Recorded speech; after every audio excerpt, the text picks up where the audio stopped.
Bueno, buenas tardes. Como les anticipé hace instantes, estamos por iniciada la tercera jornada del curso La gestión del agua en los barrios de la provincia de Buenos Aires, iniciativa de la Comisión de Medio Ambiente de la Federación. Agradecemos a los doctores Ignacio Forconi y Olivero, miembros del Comité Ejecutivo, por estar presentes, y a la doctora Ana Vidal de Lamas, coordinadora de la Comisión de Medio Ambiente. Les damos la bienvenida a todos. Hoy disertará el ingeniero Pablo José Remati, a quien paso a presentarles. Un segundo, por favor. El ingeniero Pablo José Remati es especialista con más de 14 años de experiencia en proyectos de infraestructura, en particular de agua y saneamientos en desarrollos urbanos e industriales, además de certificador de auditorías técnicas y gestión de permisos ante organismos provinciales y nacionales. Es ingeniero industrial de la Universidad de Buenos Aires, con una maestría en gestión ambiental en el ITBA, diplomado en tratamiento de aguas residuales de HIE Delft Institute of Water Education y posgrado en evaluación de impacto ambiental.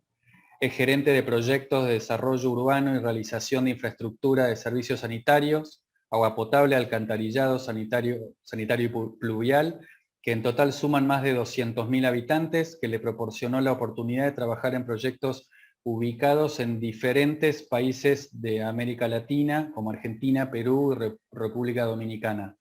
Es docente de grado en la Universidad de Buenos Aires y de posgrado en la UCA y en la Universidad Tecnológica Nacional, miembro de la comisión directiva de la Global Water Partnership y director de la División de Desarrollo Sostenible de AIDIS Argentina. Ingeniero Pablo Remati, le paso la palabra y bueno, muchas gracias a todos.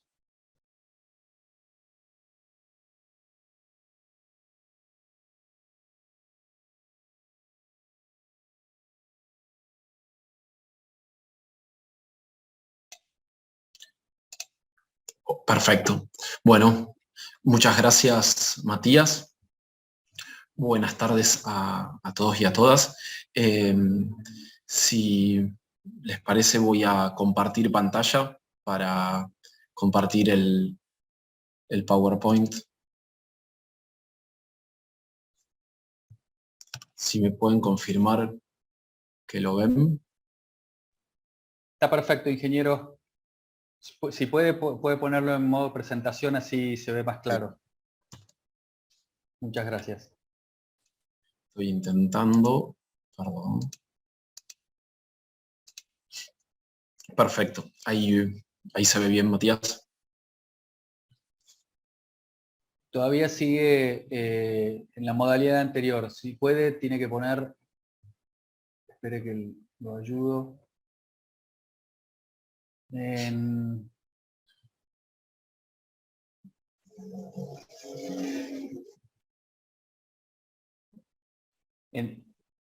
F5 directamente, por favor.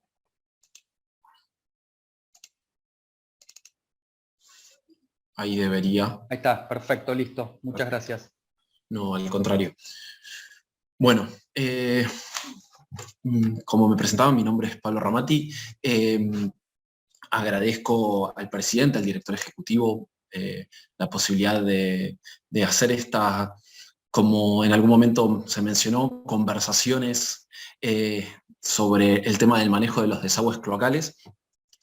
La idea es, en esta breve introducción, dar algunas pinceladas sobre algunos aspectos legales, técnicos y algunos aspectos conceptuales sobre el manejo de los desagües cloacales. La idea de esta presentación es poder presentar más que nada algún tipo de experiencia de estos proyectos que me tocó transitar, algo quizás de la parte más técnica, pero la idea no es meternos mucho en ese detalle. Y bueno, obviamente después poder compartir experiencias, impresiones en la parte de las consultas.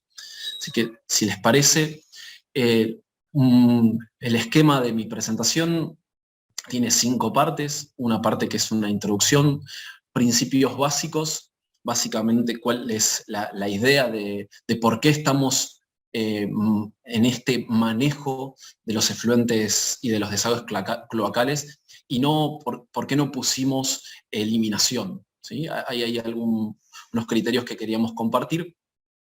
Los aspectos claves de este manejo, algunos criterios de selección de plantas de tratamiento de efluentes, unos criterios generales, y después la etapa de consultas. Bueno, en primera instancia, un poco una pincelada de cuál es el tenor de los efluentes cloacales en los distintos proyectos, ya sean plantas de tratamiento de efluentes municipales como plantas de tratamiento en proyectos de menor escala, como pueden ser barrios o clubes de campo, tienen una mirada que hace 20 años no existía. Hoy por hoy la mirada sobre cómo se manejan esos efluentes y la relación que tienen con el entorno cada vez está tomando mayor relevancia. En ese sentido, retomo un poco la conversación pasada, donde se hablaban sobre las instancias normativas para hacer las presentaciones, sobre todo en la parte de efluentes. La resolución 2222 del 19, que es la sucesoria de la resolución 333, donde se plantea a nivel de la Autoridad del Agua de la Provincia de Buenos Aires, la ADA, un permiso unificado a nivel prefactibilidad. Eso significa que la ADA pide en una primera instancia primero dar una alta de usuarios y después una caracterización de cuáles son las cantidades y las calidades a grandes rasgos, casi a nivel de caja negra, de lo que va a necesitar ese proyecto, tanto en la parte de agua, en la parte hidráulica, como en la parte de efluentes.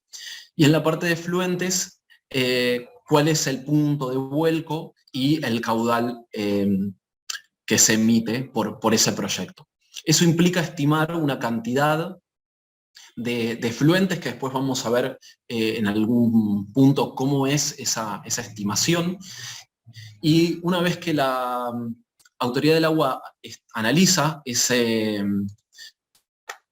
vuelco y esa situación, emite la prefactibilidad hidráulica, que es una prefactibilidad conjunta o de fase 1, donde está la parte hidráulica, la parte de agua y la parte cloacal en un solo documento. Luego de eso pasa a la parte de la fase 2, donde se tienen que presentar ya en detalle las redes, las plantas de tratamiento de efluentes, las estaciones de bombeo. Ya se abre esa caja negra y se empieza a presentar todo lo que ahí se contiene. Y luego que se aprueba la fase 2, que es lo que antes antiguamente llamaba la etapa de factibilidad, se pasa a la fase 3, que es el permiso de obra.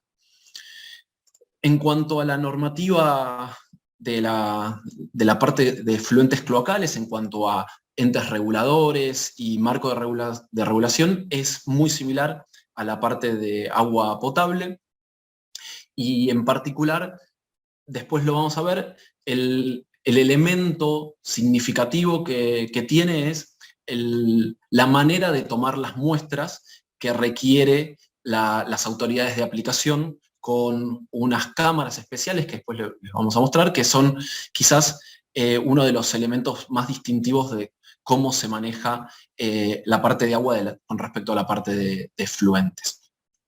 Después, es el mismo mecanismo para las áreas que están concesionadas a algún tipo de prestador, como ABSA o como AISA.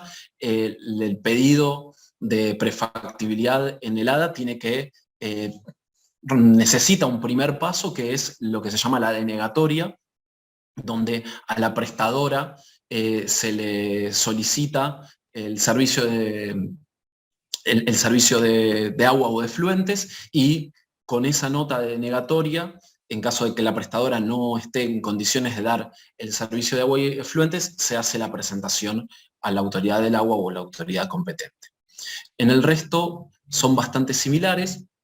con respecto también a los entes de control y a los tipos de gestión son los mismos. Está la Autoridad del Agua, el Ente Regulador de Agua y Saneamiento, el Organismo para el Desarrollo Sustentable, OPDS, y la Dirección de Ordenamiento Urbano y Territorial.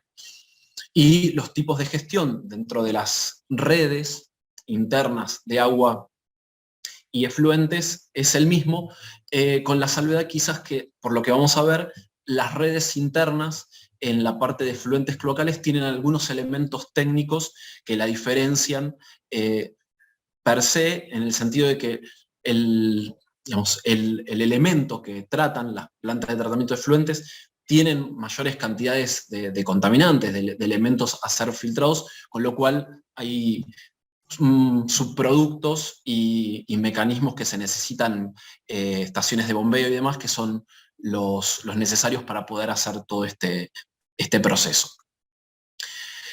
En cuanto a los principios básicos, tenemos conceptualmente varios tipos de aguas residuales, ¿sí? Nosotros nos vamos a concentrar sobre las aguas residuales domésticas, ¿sí? Lo que sale de las plantas, de las viviendas unifamiliares o multifamiliares, y no estamos considerando tipos de vuelco industrial o tipo de vuelco pluvial.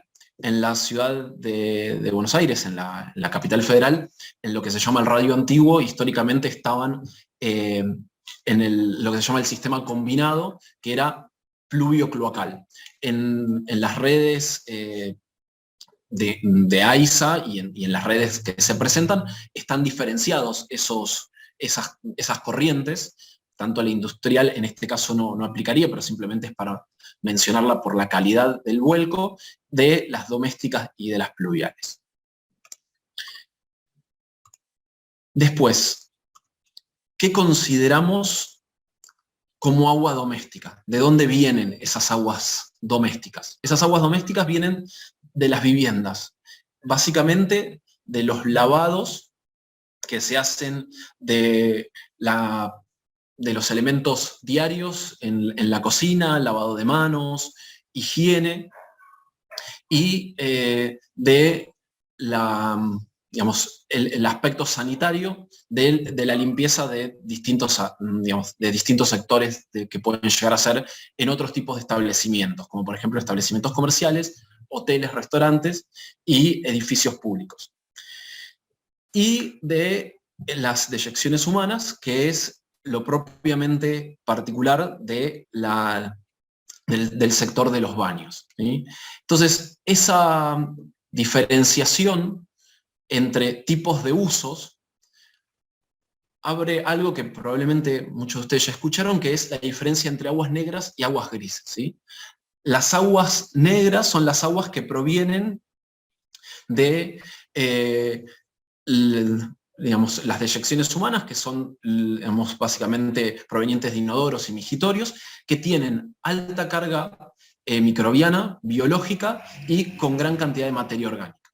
Después están las aguas grises, que son las aguas que vienen de lavados de manos, lavados de elementos, lavados de comida, que no están contaminados con patógenos, y que en principio en nuestro sistema esas dos corrientes de agua se juntan y van al mismo sistema, pero en principio se podrían separar y las aguas grises poder llegar a ser reutilizadas. Hay algunos diseños de viviendas que hoy por hoy buscan separar esas aguas grises y usarlas, por ejemplo, en los flashes de las descargas de los inodoros, lavado de veredas o algún tipo de uso donde las concentraciones de fósforo y potasio, que son dos elementos que vienen básicamente por el detergente, no implica ningún tipo de riesgo sanitario. Entonces, las aguas negras y las aguas grises podrían separarse. Eso es importante en el caso de la mirada con un reuso de los efluentes cloacales. Pero para eso, para llegar a ese punto, vamos primero a algunos de los aspectos claves para el manejo de los desagües cloacales. Y acá, digamos, quiero plantearles esta mirada que de alguna manera quizás va un paso para atrás o un paso al costado de lo que estamos viendo sobre la parte interna de lo que un desarrollo urbano puede gestionar, pero esto es la razón del por qué el vuelco ambiental es controlado.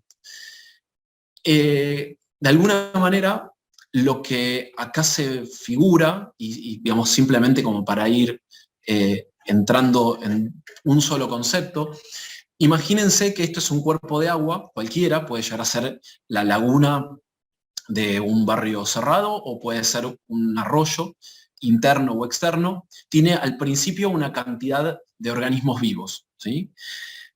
En el vuelco se vuelca una cantidad de efluentes, pero esos efluentes tienen principalmente una gran carga de materia orgánica. Tiene muchos microorganismos, porque son efluentes que vienen de las aguas negras, que ya los efluentes por sí, al ser efluentes que vienen del tracto digestivo humano, ya vienen con cargas orgánicas elevadas, de microorganismos, patógenos, virus y demás.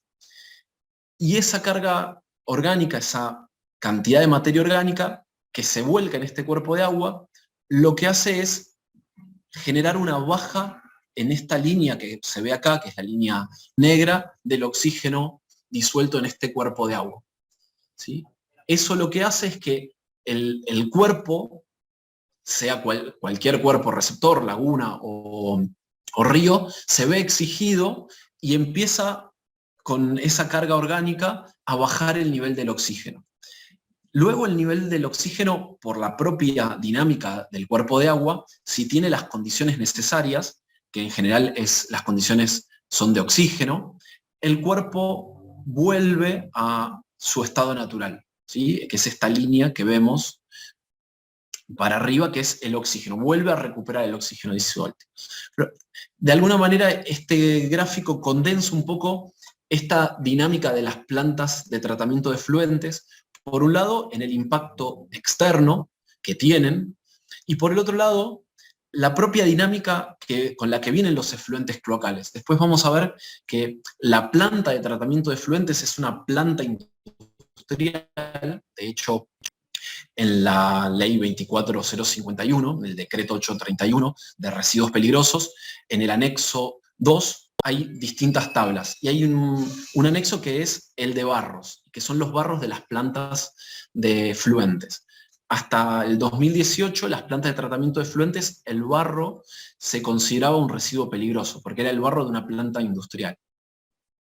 Pero volviendo a esto, la dinámica de los microorganismos con los que viene el efluente es, digamos, de alguna manera el corazón de la planta de tratamiento de efluentes y lo que también permite que se puedan, digamos, mantener y que pueda llegar a tener la eficiencia que se busca.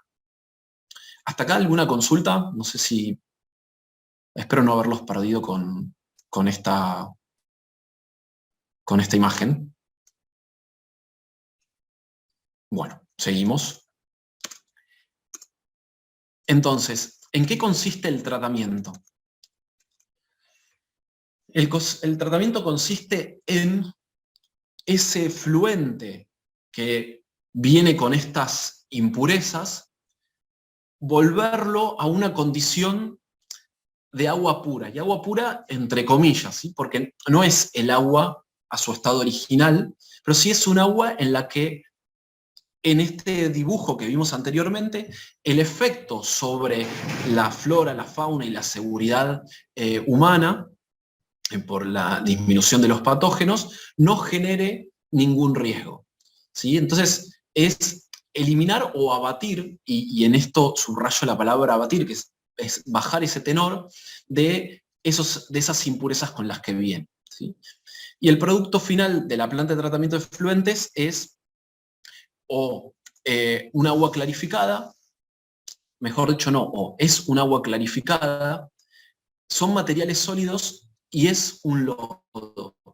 Y acá quiero hacer una salvedad porque muchas veces en esto de que las plantas de tratamiento de efluentes tienen adentro como si fuera una especie de dinámica poco intuitiva. Para muchos se presentan plantas de tratamiento de efluentes que no generan barros, y las plantas que no generan barros no existen, ¿sí? Las plantas de tratamiento de efluentes, por la propia dinámica, generan barros. Pueden llegar a generar barros en mayor cantidad o en menor cantidad.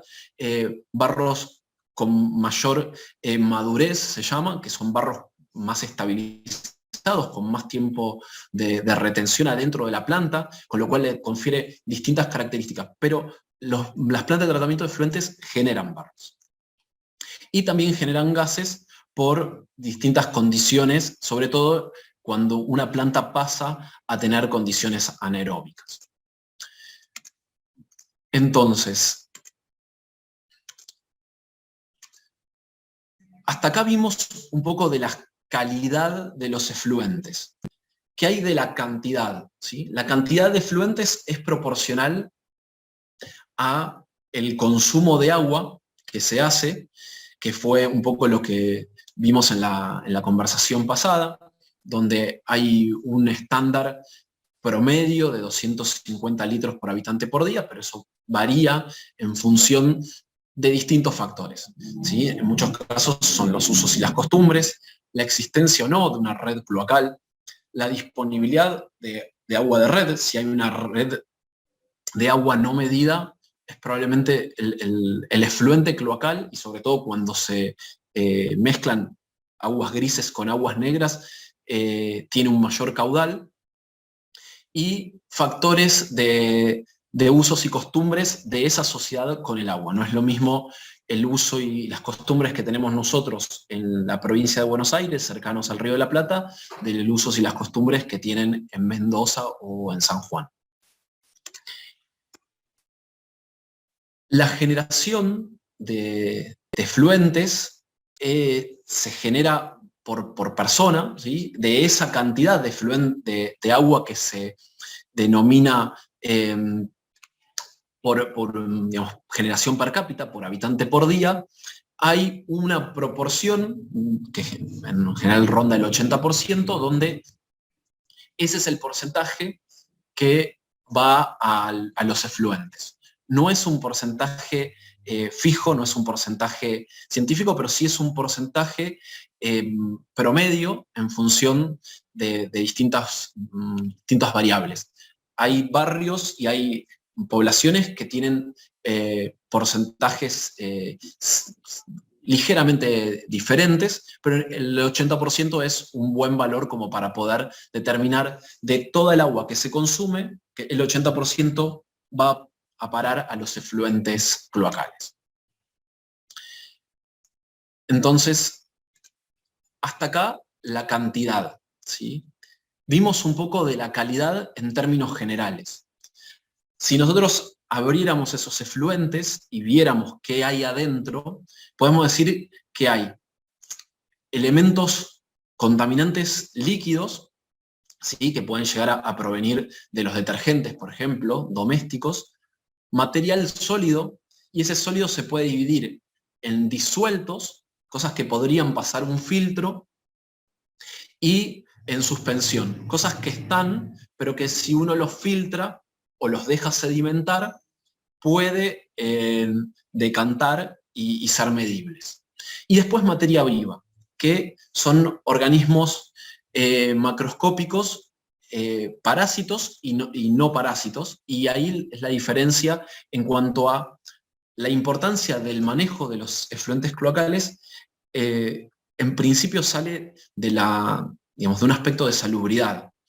Hay una anécdota bastante conocida en el mundo del saneamiento, que es, digamos, en la época de 1870, con la fiebre amarilla, hubo una discusión bastante famosa entre Sarmiento y Rawson.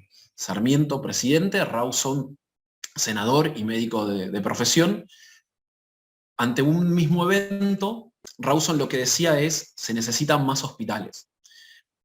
Y el planteo era atacar la parte el final del caño, por decirlo de alguna manera, las consecuencias. Y Sarmiento lo que planteó en ese momento fue, lo que se necesita es ampliar las redes y instalar una red de agua y efluentes que permita poder trabajar sobre la raíz del problema, ¿sí? De alguna manera, bueno, ganó Sarmiento y a partir de ahí fue el proyecto de agua y efluentes que hoy por hoy tiene la ciudad de Buenos Aires, que después se extendió a todo el país con lo que fue Obras Sanitarias de la Nación. Digamos, esa dinámica, de alguna manera, nace de un concepto de salubridad pública, ¿sí? Y en ese punto quiero poner la mirada porque creo que es uno de los criterios claves como para poder ir entendiendo la razón de las plantas de tratamiento de efluentes.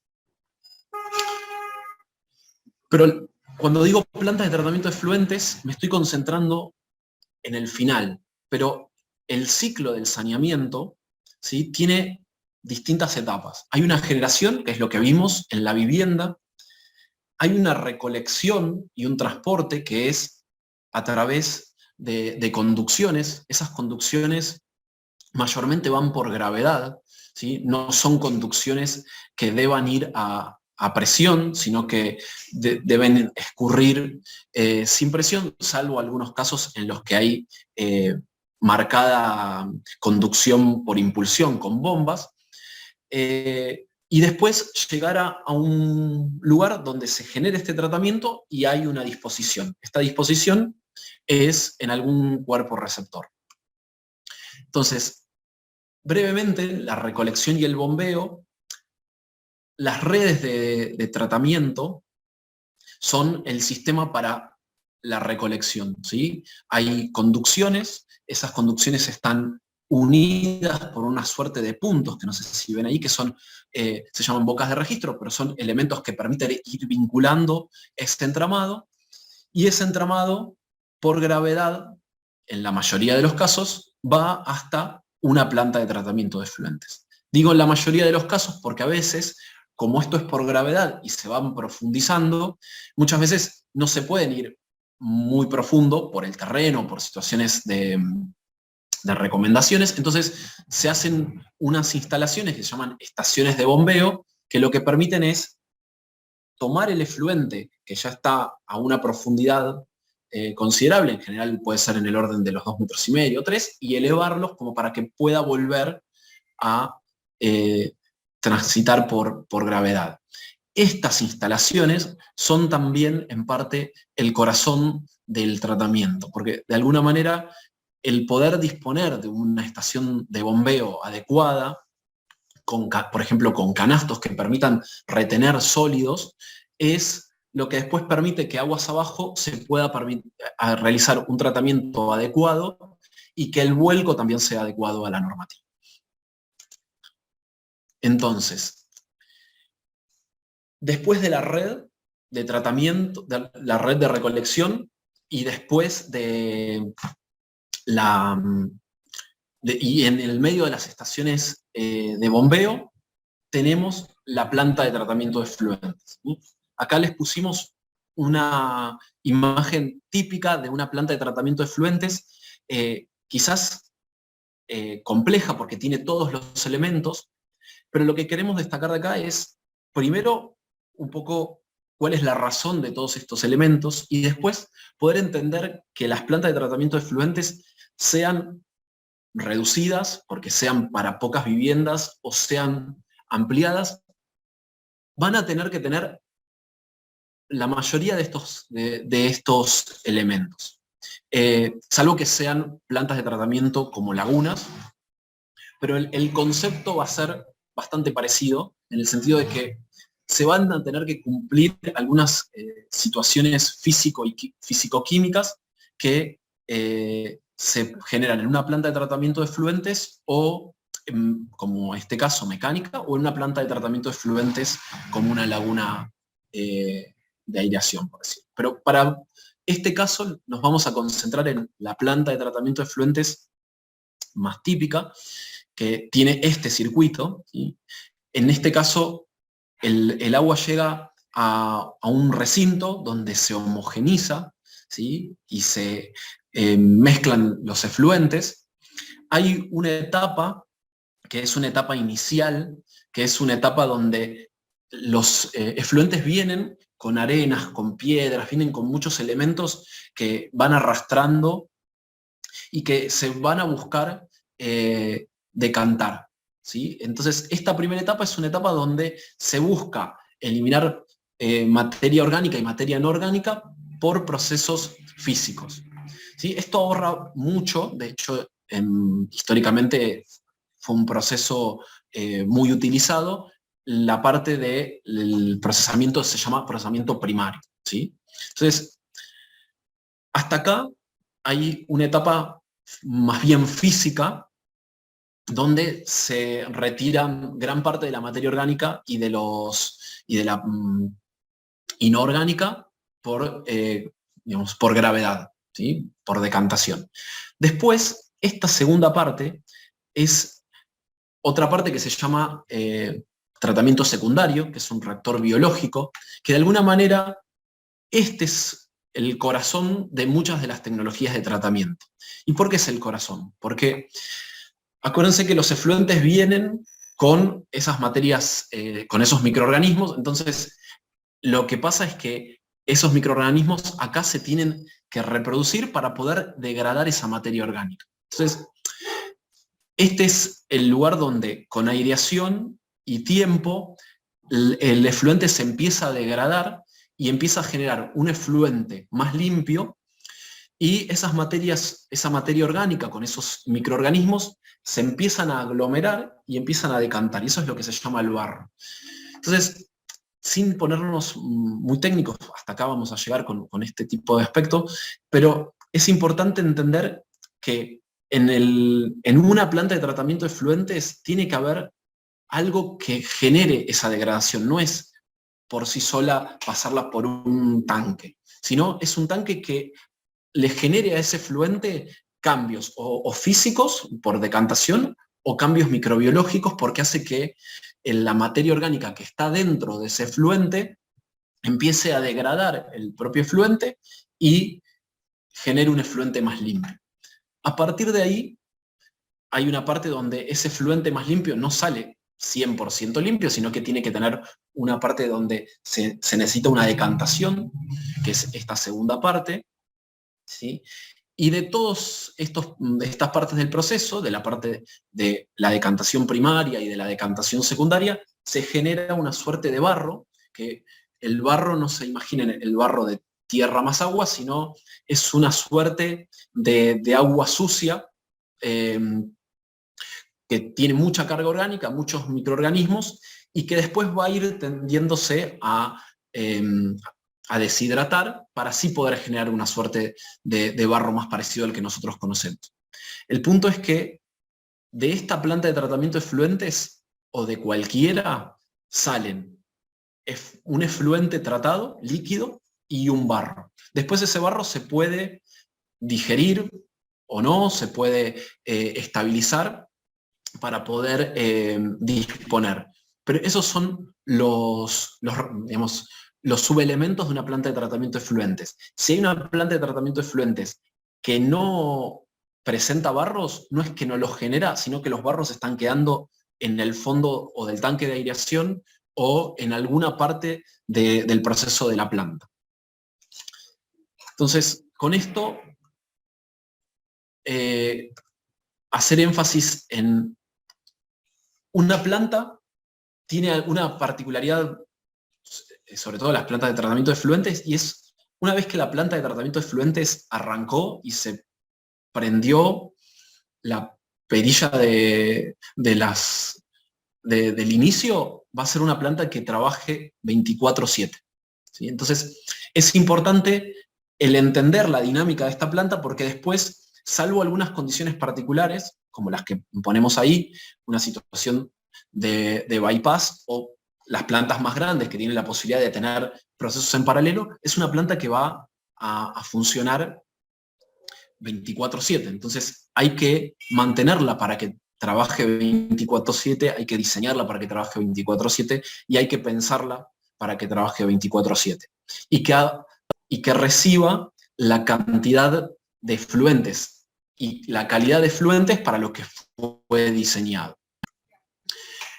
Entonces, en esas etapas del tratamiento, ¿sí?, básicamente queremos destacar como resumen que hay una parte de una etapa preliminar, hay una etapa primaria, hay una etapa secundaria, que es esto que hablamos del corazón, de los efluentes, del tratamiento de efluentes con un sistema que es el más conocido, que es el de barros activados, y después una etapa terciaria.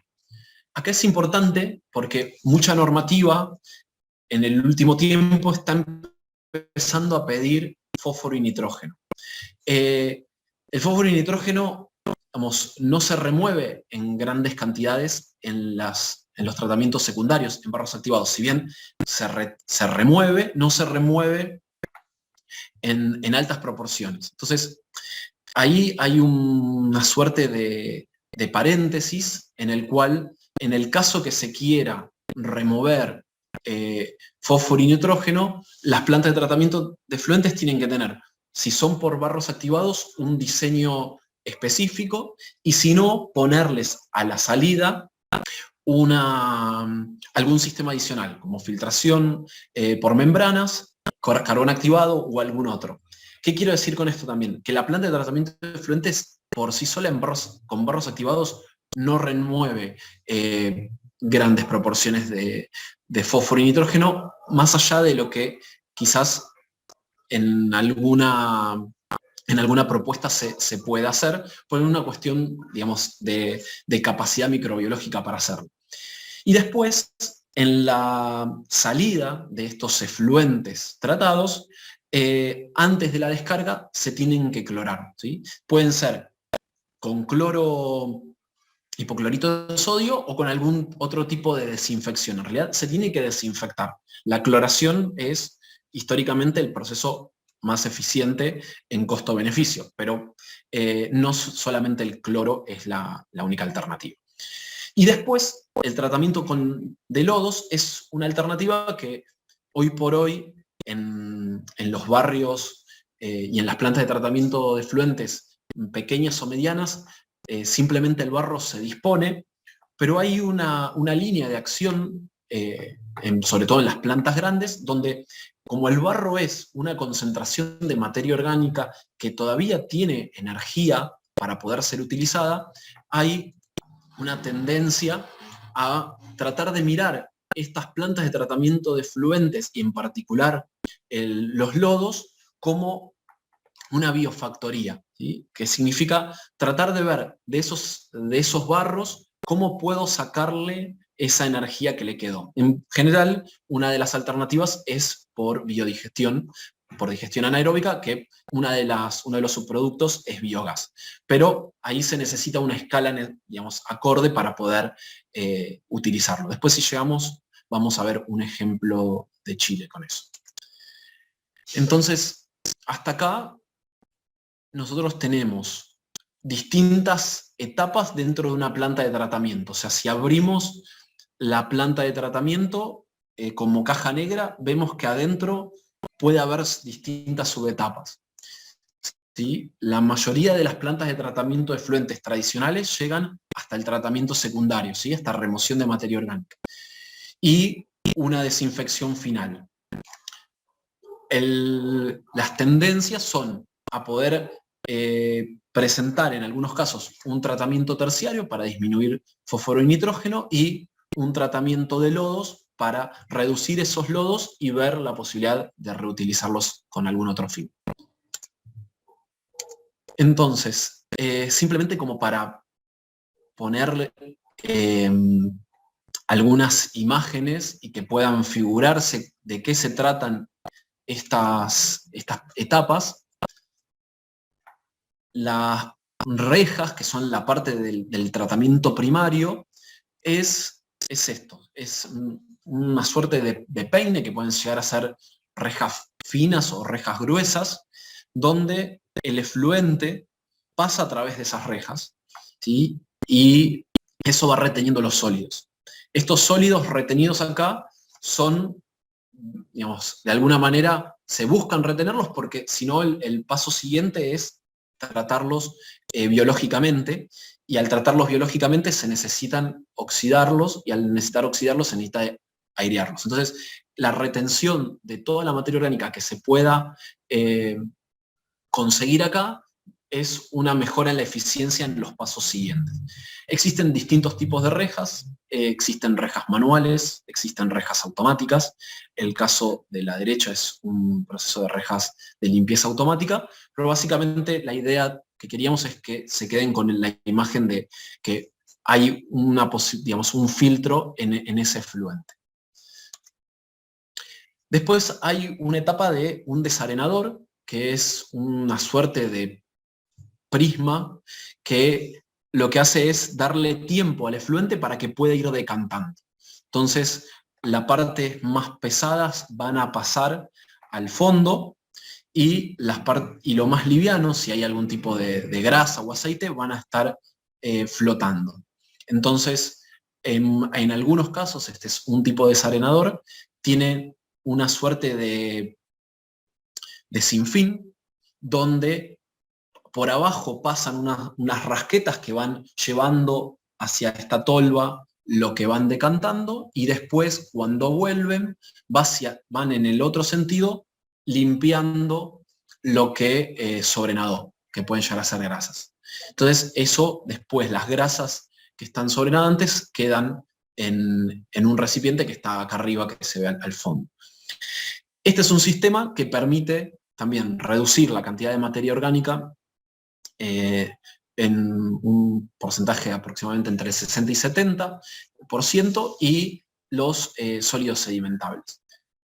Esta es la primera parte de este sistema. Después, como les decía, el corazón del sistema es, en muchos casos, el reactor biológico. Y este reactor biológico es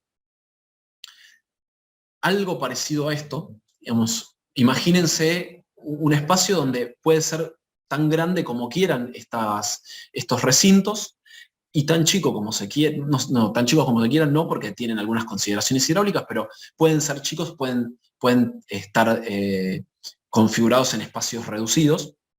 Por ejemplo, hay plantas de tratamiento de efluentes que tienen más o menos el tamaño de un contenedor, o medio contenedor.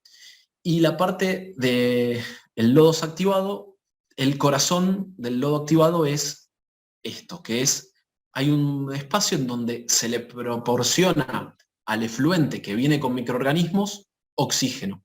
¿Para qué? Para que los microorganismos que viven ahí adentro se reproduzcan, aumente la velocidad de reproducción, o sea, algo que de alguna manera hacen naturalmente, y la naturaleza ya hace en este dibujo que habíamos visto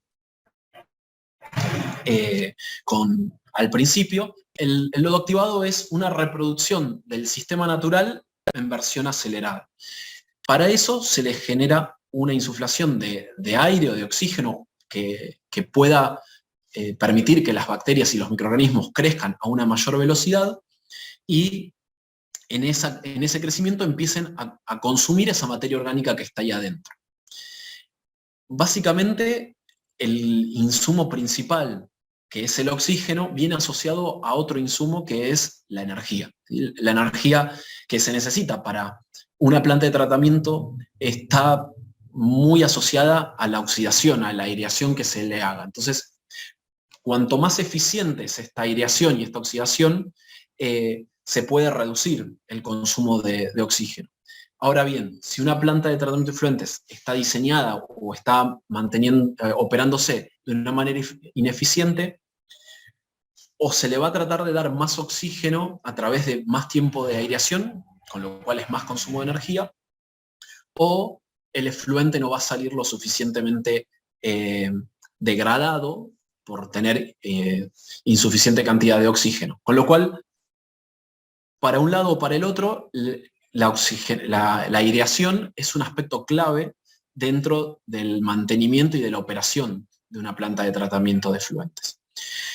Sobre todo en ya en un detalle quizás más técnico, pero las plantas de tratamiento de efluentes, esta aireación en muchos casos se hace como el dibujo de la izquierda, con una suerte de lámparas sumergibles que tienen una cantidad de agujeritos muy finos, y eso con el tiempo se va degradando. Si la planta no está lo suficientemente diseñada como para poder retirar eso y hacerle un mantenimiento, esto se empieza a romper, se empieza a degradar, la aireación empieza a salir solo por algunos lugares preferenciales y se empiezan a generar una aireación no uniforme, con lo cual la planta de tratamiento de efluentes empieza a salir de balance.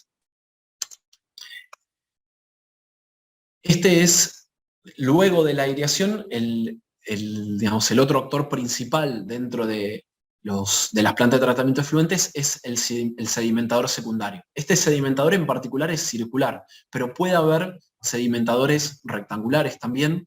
Lo importante de este sedimentador es que le dé el tiempo al efluente para poder separar el agua clarificada de los barros.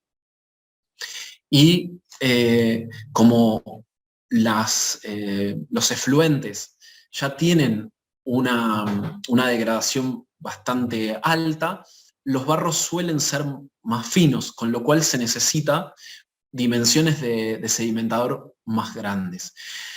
Y hay muchas plantas que también presentan sedimentadores muy reducidos. Entonces, en el diseño del sedimentador, el sedimentador secundario tiene que tener una dimensión considerable. No puede existir una planta con sedimentador secundario y que el sedimentador sea, no sé, 1/8 de la planta de tratamiento de efluentes. Entonces, ahí el sedimentador es la segunda parte del corazón por poder permitir esta separación entre efluente tratado y barro procesado.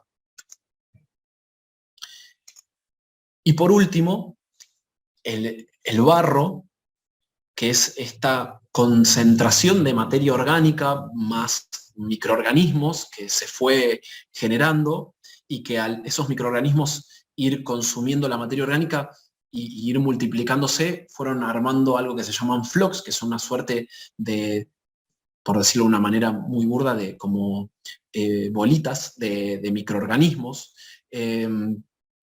No son apreciables a simple vista, pero sí se pueden percibir como grupos de elementos que están en suspensión, y que son estos microorganismos que se han agrupado, han consumido la materia orgánica, y que si se los dejan van a decantar. Y como consumieron la materia orgánica, en la mayoría de los casos, esa materia orgánica está procesada, ¿sí? Está o degradada y procesada en un gran porcentaje, o degradada y en proceso de ser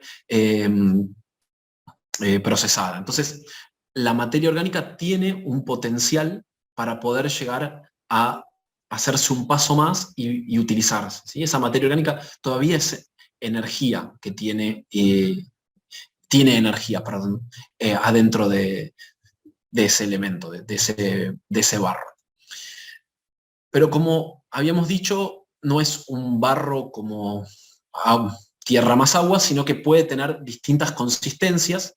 Entonces, lo que tiene este barro es una gran cantidad de agua. Entonces, lo que hay que ir haciendo es poder sacarle esa agua, tanto sea porque el barro después se dispone y se sube a un camión y se lleva a un lugar de disposición final, como puede llegar a ser el SEAMSE. Entonces, la disposición queremos que sea con la mayor cantidad de barro y la menor cantidad de agua, entonces se busca el espesamiento por ese sentido, o porque después el barro, perdón, va a ser procesado y va a ser tratado, podría llegar a ser con un biodigestor, donde el agua tampoco es un elemento que convenga al proceso en grandes cantidades, entonces se va a buscar sacar nuevamente, salir una parte de arriba con agua, que va a ser, digamos, el agua extraída de los barros, que va a ser también efluente procesado,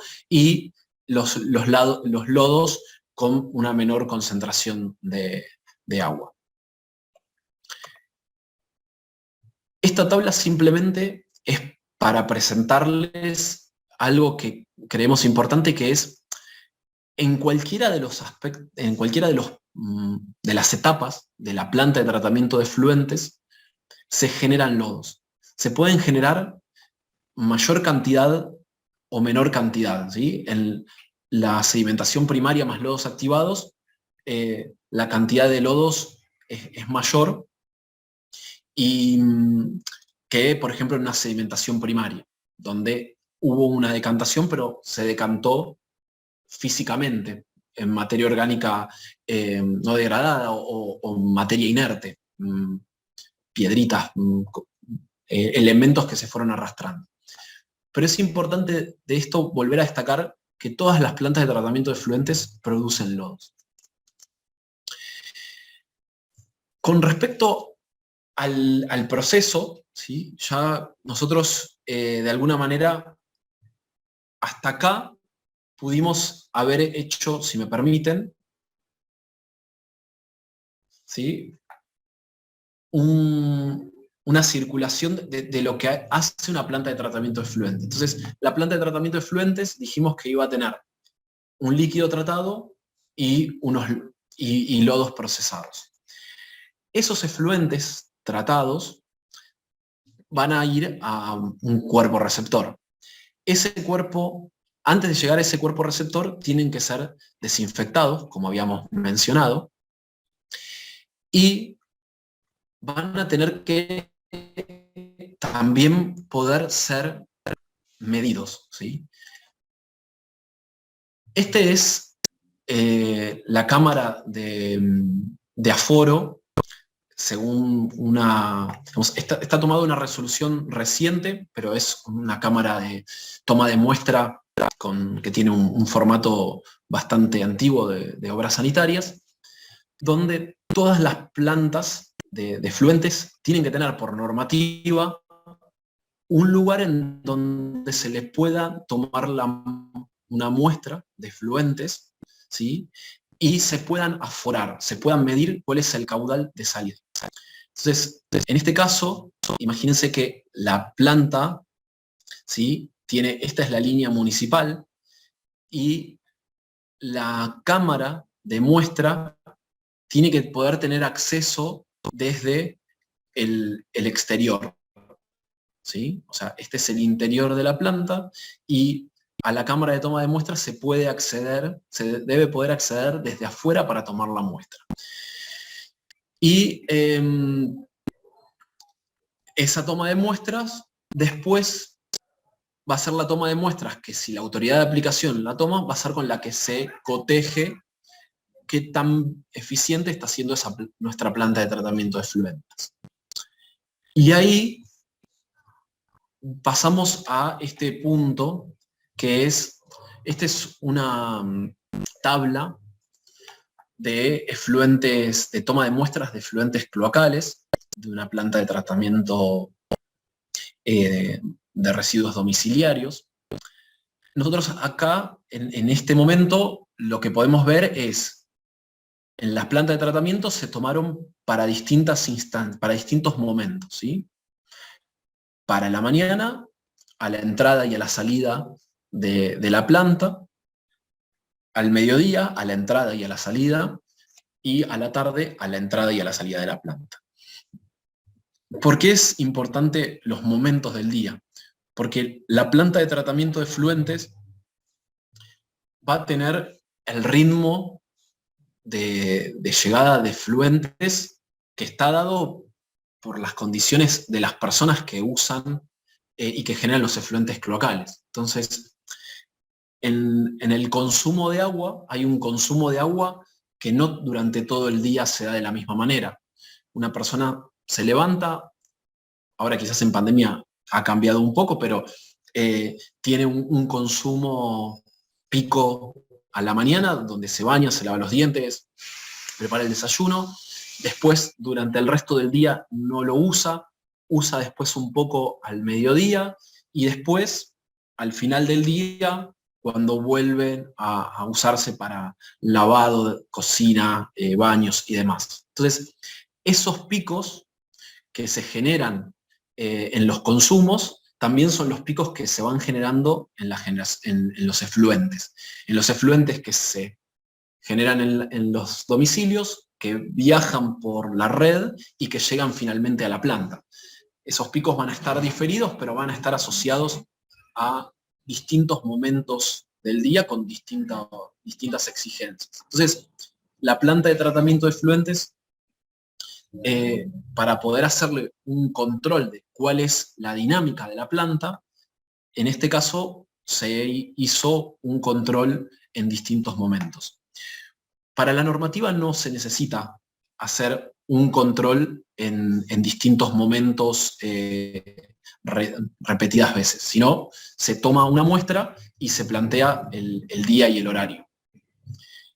Acá nosotros vemos que están los parámetros que suele pedir la normativa, donde de estos parámetros los que más suelen ponerse el ojo y visualizarse es el de cloro libre, el de la DBO, que es la demanda bioquímica de oxígeno, que es esto que habíamos visto al principio de que es un indicador de la cantidad de materia orgánica que tiene ese efluente al volcarse y al volcarse al cuerpo receptor, con lo cual la DBO, cuanto mayor el valor, más está requiriéndole al cuerpo receptor, con lo cual la normativa lo que marca es un mínimo, ¿sí? Se necesita que las plantas de tratamiento de efluentes vuelquen con un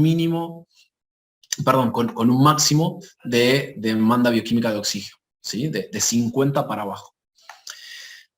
Después, otros elementos que suelen aparecer, que fue los que mencionamos, es el nitrógeno y el fósforo, que como vimos, la normativa pone condiciones restrictivas, pero las plantas de tratamiento de efluentes, en las condiciones estándar de uso con barros activados, estarían no en todos los casos cumpliéndolas. Y después, otro parámetro muy importante es las bacterias coliformes fecales. Las bacterias coliformes son bacterias asociadas a bacterias que estuvieron en el tracto digestivo humano. Entonces están las bacterias coliformes totales y las bacterias coliformes fecales. ¿Sí? Esta cantidad, que es unidades formadoras de colonias, es una unidad genérica, lo que dice es qué tanta afectación tiene ese efluente con bacterias, qué tantas bacterias en este filtro biológico que se hizo con la planta de tratamiento quedaron adentro de la planta o qué tantas se volcaron. Y acá se ve que la concentración supera lo pedido por la normativa. Y acá vemos que la normativa se pueden plantear en 3 columnas, ¿sí?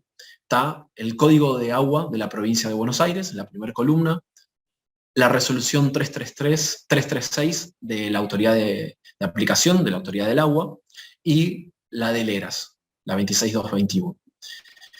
Cada una plantea un parámetro distinto, y así como lo vimos para la parte de aguas, en la parte de efluentes también aplica la normativa más exigente.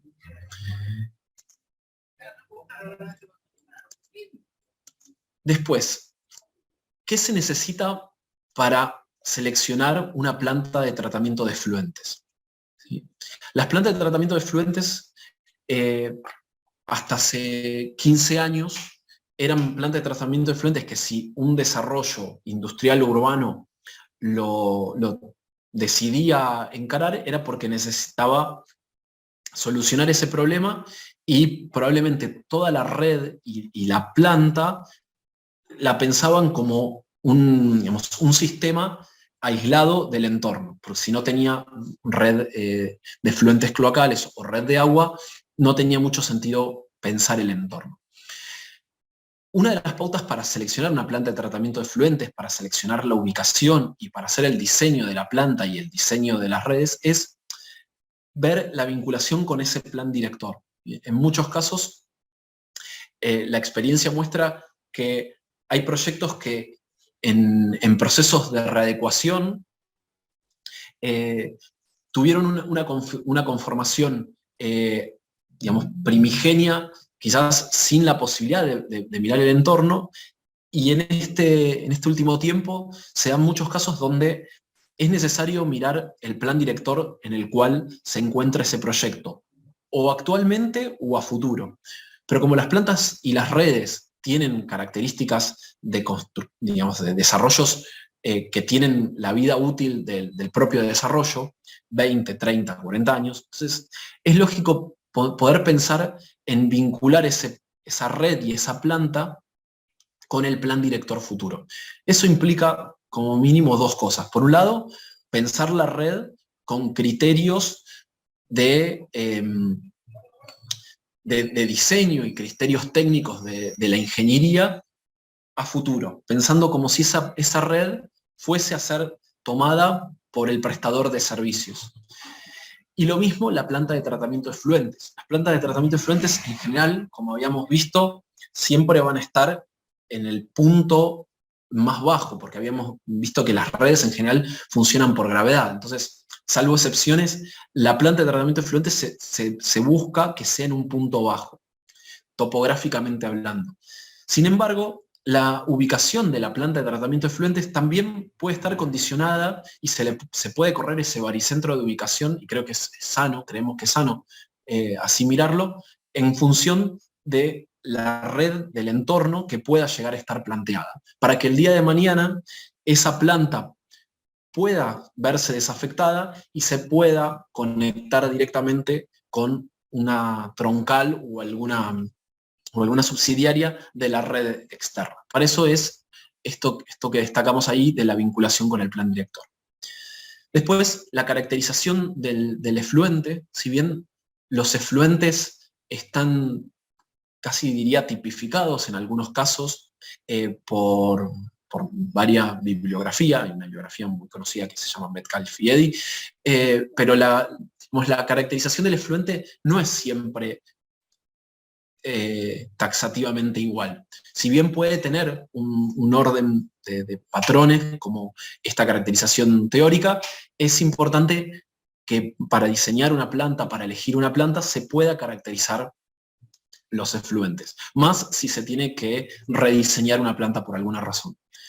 Después, la disponibilidad del espacio en esta mirada de poder ubicar una planta de tratamiento de efluentes, el espacio para poner la planta de tratamiento, pero no solo la planta de tratamiento al día en el que se está pensando, sino en muchos casos los barrios tienen etapas y es necesario pensar un lugar que permita poner una planta de tratamiento de efluentes que permita la ampliación de esa planta de tratamiento de efluentes, donde puede haber una primerísima etapa, donde hay una planta de tratamiento de efluentes que tenga un tamaño y un área reducida, y que después se puedan ir poniendo en serie módulos que vayan ampliando esa planta de tratamiento de efluentes, o la construcción definitiva de esa planta de tratamiento de efluentes, pero que sea pensada con criterio, casi diría, de plan director interno, ¿sí? De poder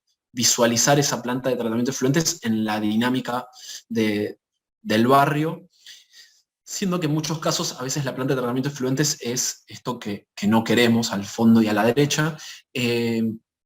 Sabemos que tiene un requerimiento y en general es algo que es atípico a lo que generan a la necesidad y al trabajo del club de campo, pero creemos que es importante poder visualizarlo desde el inicio, porque después, en las épocas donde los clubes de campo, los desarrollos crecen, y crecen, ahora se ha visto mucho en pandemia, con una gran velocidad, ese punto pasa a ser un punto crítico por algún control externo de alguna autoridad de aplicación o por la necesidad de la ingeniería propia, porque la cantidad de efluentes aumentó.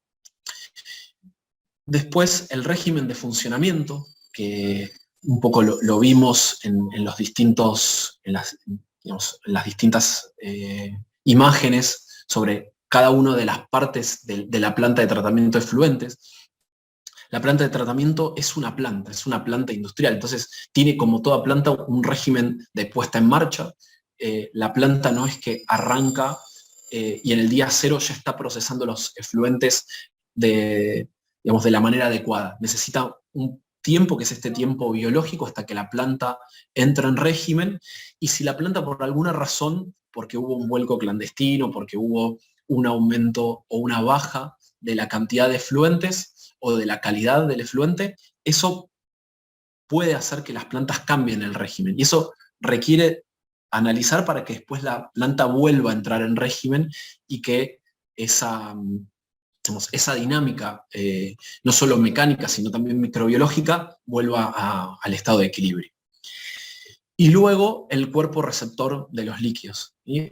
Esto que habíamos visto, bueno, el lugar, el punto de vuelco, siempre tiene que cumplir con los aspectos de la normativa. En nuestra normativa, los valores de vuelco son valores fijos. A ver si podemos volver. O sea, estos valores de vuelco no cambian en función de si acá se necesita la DBO que tenga menos de 50 miligramos por litro. La normativa de la provincia de Buenos Aires no contempla si en ese cuerpo de agua pasan 1 litro, 100 litros o 1000 litros por segundo. En normativas de otros países sí se hace por carga másica, pero en el caso de la normativa nacional, los valores son fijos. Entonces, el cuerpo receptor de los líquidos tiene que tener esos valores de normativa.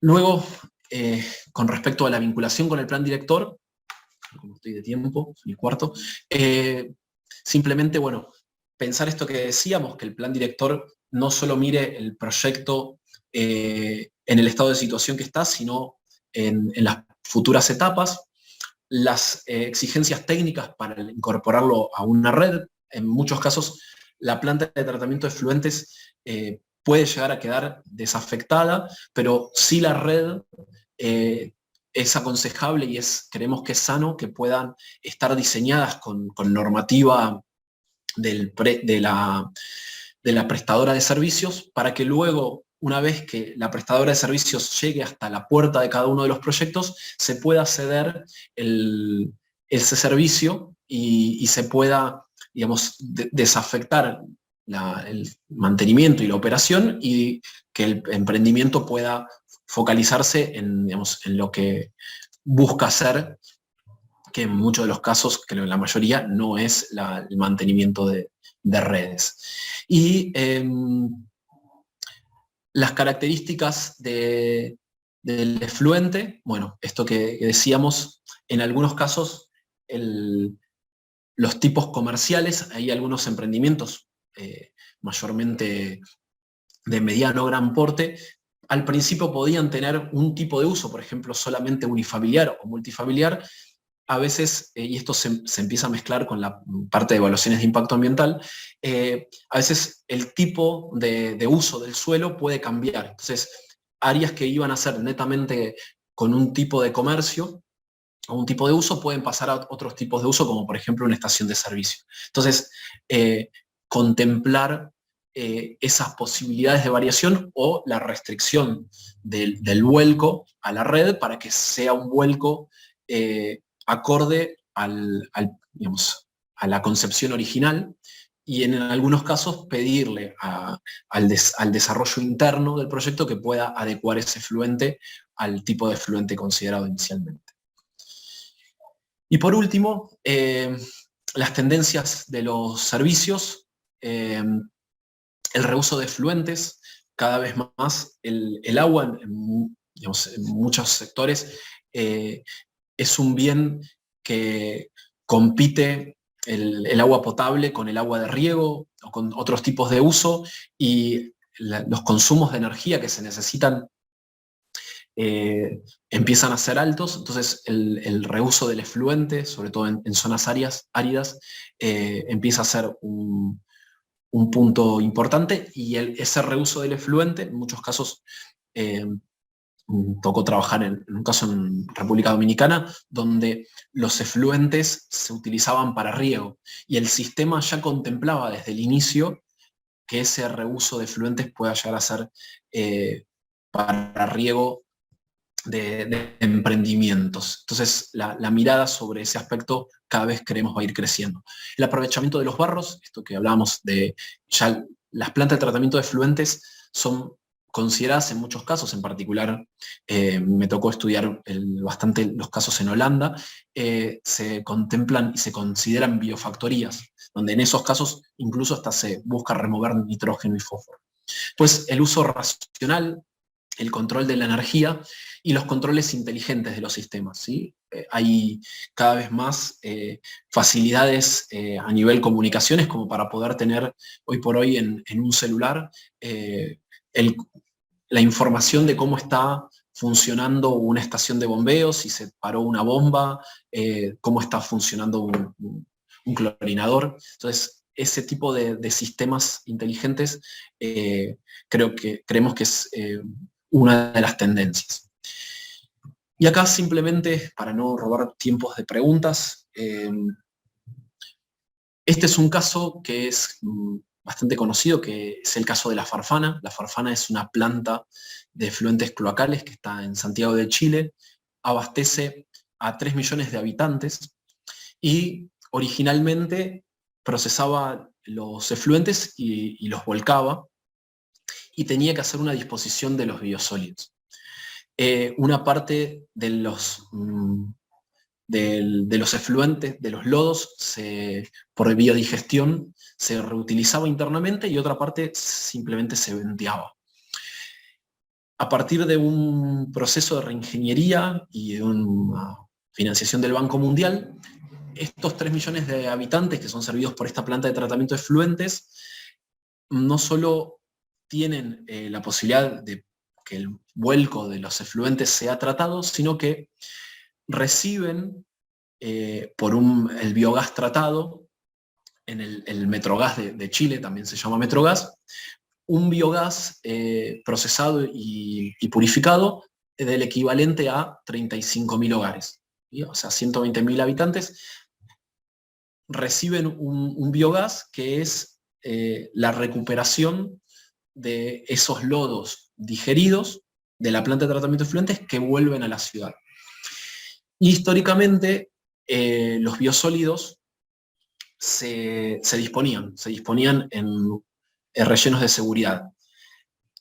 A través de este sistema, los biosólidos digeridos, o sea, el resultado de este lodo procesado, que por un lado es biogás y por el otro lado es un sólido estabilizado, es enviado a los agricultores, y a pesar de que la Farfana asume el costo de $13 la tonelada de poder enviar esos biosólidos a los agricultores, el costo es mucho menor que el de la disposición, con lo cual está haciendo un ahorro neto y un aporte a estos agricultores de la zona. Más allá de una reducción en las toneladas de CO2 equivalente en todo el sistema. Entonces, este es quizás un caso muy general. Después, si necesita más información, se la podemos compartir, de una manera, de una mirada a futuro de las plantas de tratamiento de efluentes, ya no como plantas, sino como elementos de biofactoría. Bueno, con esto termina, y no sé si tienen alguna consulta. Muchas gracias, ingeniero. Sí, dudas. tenemos algunas preguntas. Si le parece bien, empiezo a enumerarlas. Ok. Sí, La primera es, ¿qué ley habilita disponer los barros producidos por la planta de tratamiento como residuos sólidos? Perdón, ¿me repetirías la pregunta? Se entrecortó.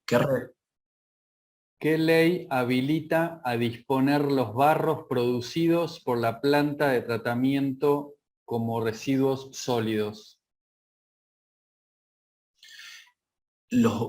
Los barros se disponen como residuos especiales por la 24081. En el 2018 salió una resolución donde los barros se pueden procesar y disponer, y se pueden utilizar como mejoradores de suelo. En digamos, si la 24051, en el decreto 831, si no me falla la memoria, es en la tabla 8, pero después le puedo pasar la información,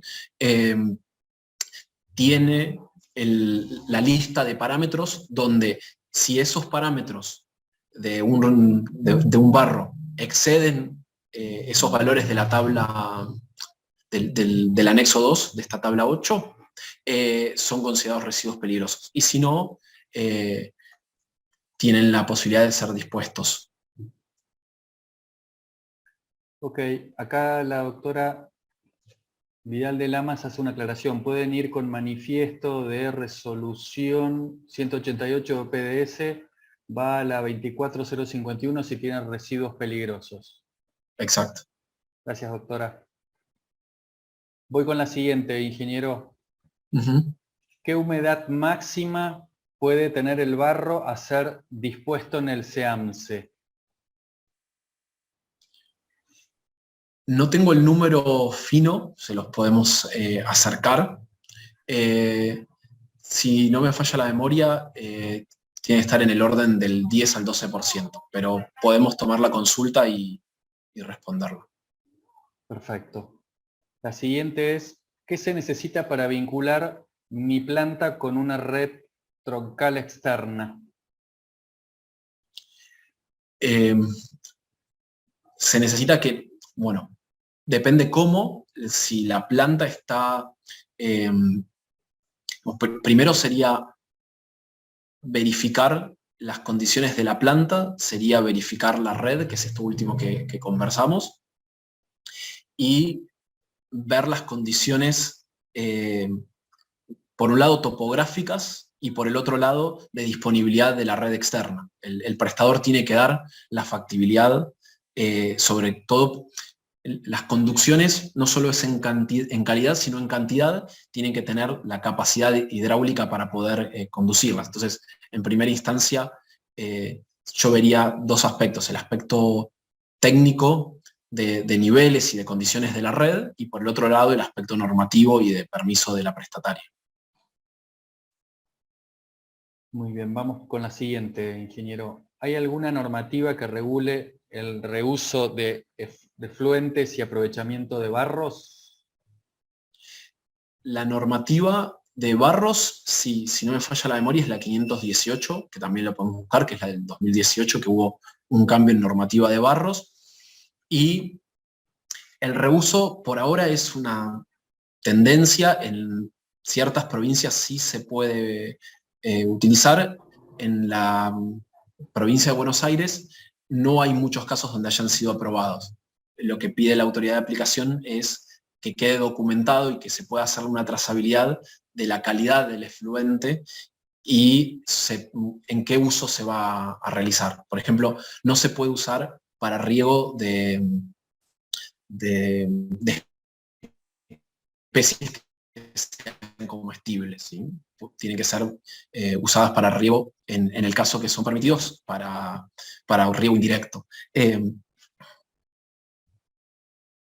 Ok. La doctora Vidal de Lamas agrega que es del Ministerio de Ambiente de la Nación.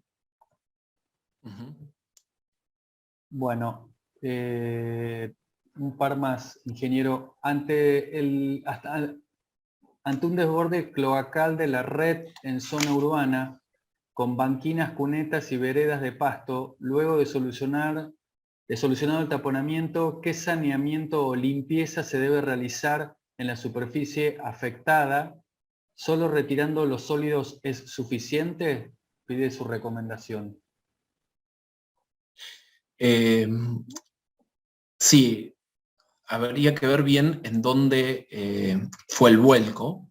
En principio sí el retiro, si es un espacio público, ver si hay acceso directo de personas y en algunos casos se le tiene que dar conocimiento a la autoridad de aplicación, pero también depende mucho si fue una troncal, si fue una conducción secundaria, qué caudal.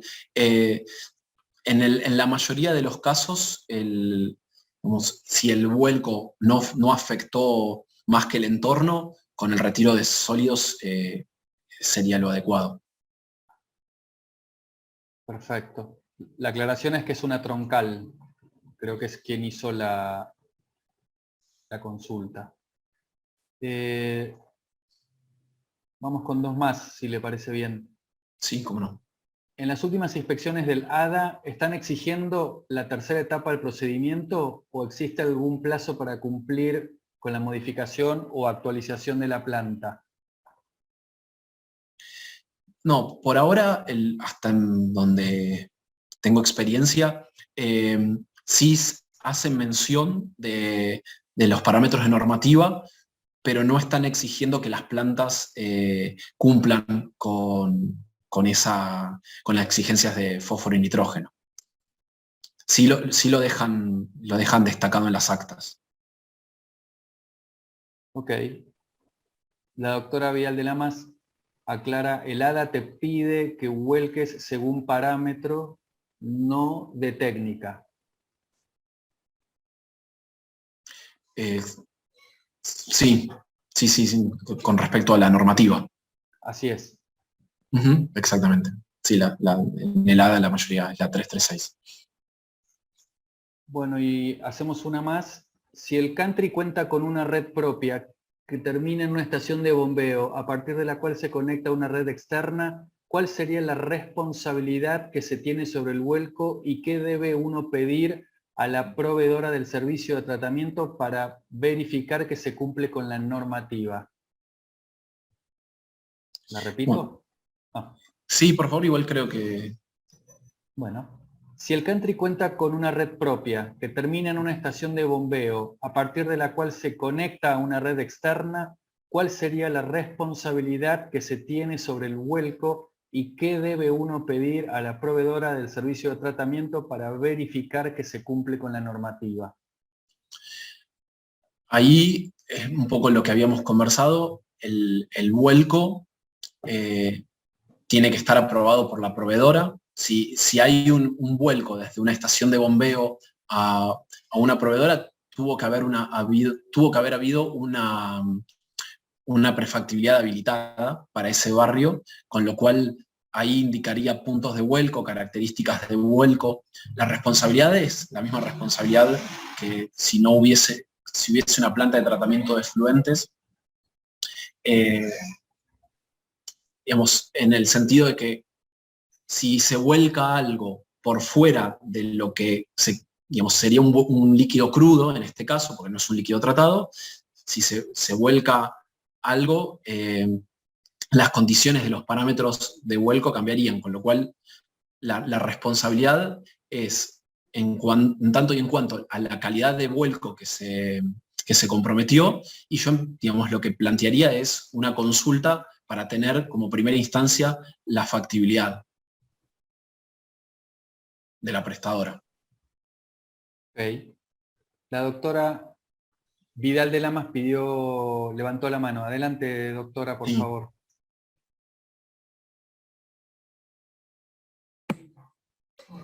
Sí, quería agregar unas cositas que me parecen interesantes. No veo en el cuadro, y tampoco lo vi con el ingeniero inglés, se ve que ustedes trabajan en la zona norte, los parámetros de vuelco de la cuenca Matanza-Riachuelo. Para los que estén en zona sur, por favor, resolución 283 del 19, dice expresamente que están incluidos los conjuntos inmobiliarios. Así que es más estricto que lo que estuvieron mencionando, hay que tenerlo en cuenta. Y el otro tema también importante es cuando tienen inspecciones. Cuando tenemos inspecciones, siempre pidan la contramuestra, siempre vean que le toman la muestra de la cámara de toma de muestra, ver qué frascos están usando, y ustedes utilicen protocolos de laboratorios autorizados. Todo eso les va a servir para defenderse si algún día tienen algún problema. Bueno, eso es todo. Bueno, Ana tiene mucha experiencia y gracias, Ana. También ahí le sumaría que los laboratorios estén inscritos en OPDS o en la autoridad de aplicación de cada jurisdicción.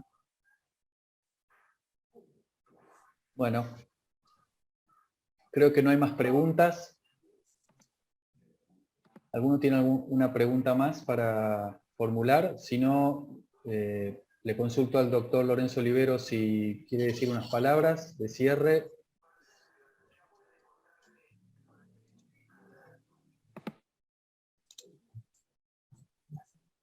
Ahí.